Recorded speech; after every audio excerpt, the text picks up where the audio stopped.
everybody. Good afternoon, everybody. Good afternoon. Thank you. It is clearly now the will of the Parliamentary Conservative Party Prime Minister. And I've agreed with Sir Graham Brady, the chairman of our backbench MPs, that the process of choosing that new leader should begin now. And the timetable will be announced next week. And I've today appointed a cabinet to serve, as I will, until a new leader is in place.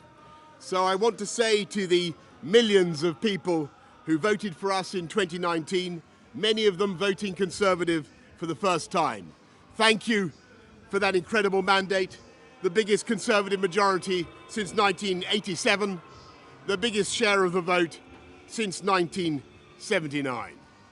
And the reason I have fought so hard in the last few days to continue to deliver that mandate in person was not just because I wanted to do so, but because I felt it was my job, my duty, my obligation to you to continue to do what we promised in 2019.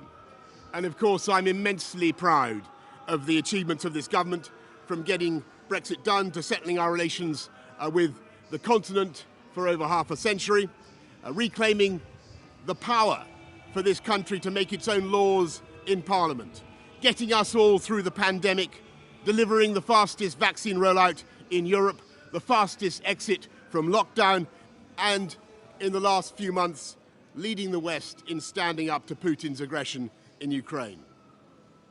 And let me say now to the people of Ukraine that I know that we in the UK will continue to back your fight for freedom for as long as it takes. And at the same time, in this country, we've been pushing forward a vast programme of investment in infrastructure and skills and technology, the biggest in a century, because if I have one insight into human beings, it is that genius and talent and enthusiasm and imagination are evenly distributed throughout the population, but opportunity is not. And that's why we must keep levelling up, keep unleashing the potential of every part of the United Kingdom. And if we can do that in this country, we will be the most prosperous in Europe.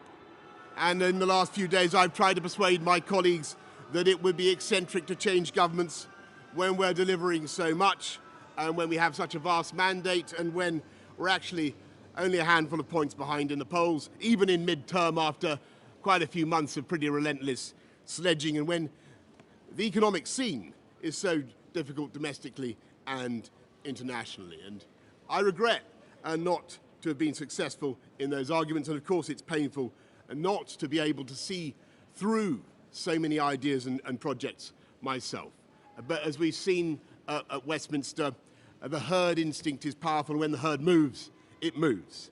And my friends, in politics, no one is remotely indispensable. And our brilliant and Darwinian system will produce another leader equally committed to taking this country forward through tough times, not just helping families to get through it, but changing and improving the way we do things, cutting burdens on businesses and families, and yes, cutting taxes, because that is the way to generate the growth and the income we need to pay for great public services. And to that new leader, I say, whoever he or she may be, I say I will give you as much support as I can. And to you, the British public, I know that there will be many people who are relieved, and perhaps quite a few who will also be disappointed. And I want you to know how sad I am to be giving up the best job in the world. But them's the breaks. I want to thank Carrie and our children and all the members of my family who have had to put up with so much for so long. I want to thank the peerless British civil service for all the help and support that you have given our police, our emergency services, and of course our fantastic NHS, who at critical moment helped to extend my own period in office, as well as our armed services and our agencies that are so admired around the world, and our indefatigable Conservative Party members and supporters, whose selfless campaigning makes our democracy possible.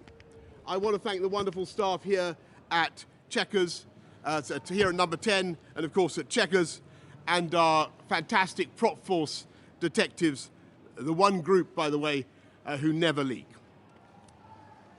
Above all, I want to thank you, the British public, for the immense privilege that you have given me. And I want you to know that from now on, until the new Prime Minister is in place, your interests will be served and the government of the country will be carried on. Being Prime Minister is an education in itself. I've travelled to every part of the United Kingdom, and in addition to the beauty of our natural world, I've found so many people possessed of such boundless British originality and so willing to tackle old problems in new ways, that I know that even if things can sometimes seem dark now, our future together is golden. Thank you all very much. Thank you.